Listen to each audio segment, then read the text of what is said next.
நேற்று சப்ஸ்கிரைபர் ஒருத்தவங்க கால் பண்ணாங்க, அரப்பு பொடி வேணும் அப்படின்னு சொல்லி. இப்போதைக்கு அரப்பு பொடி ஸ்டாக் இல்லை அப்படின்னு சொல்லவும், இலையா வேணால் பறித்து கொடுக்கலாம் அப்படின்னு சொன்னேன். சரி ஓகே பறித்து கொடு, நீ என்ன ஏரியா, உன் பேர் என்ன எல்லாம் விசாரிக்கும் பொழுது அவங்க நம்ம ஏரியாவாக இருக்காங்க, கடலூர், நம்ம உடையார்பாளையம். கடலூரில் தான் நான் வந்து காலேஜ் படித்தேன்.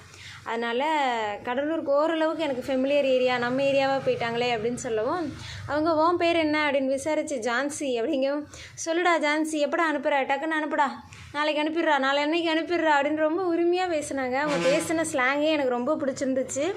அவங்களுக்காகவும் இன்னொருத்தவங்களும் கேட்டிருந்தாங்க, அன்றைக்கி நேற்றே ஃபோன் பண்ணி அவங்க விதை கேட்டிருந்தாங்க. அவங்களுக்காக கஷ்டப்பட்டு அந்த மரத்தில் தேடி ஒரே ஒரு விதை மட்டும் பறிச்சுட்டு வந்துட்டேன். இந்த விதையோடு சேர்த்து அவங்களுக்கு 1 கிலோ அனுப்பணும். கடலூர்லேருந்து ஒருத்தவங்க கால் பண்ணியிருந்தாங்களே, அவங்களுக்கு இலை மட்டும் அனுப்பி விடணும். இன்றைக்கி எல்லா 2யுமே உருவி இலையாவே பேக் பண்ணி அனுப்பி விட்டுடுவேன்.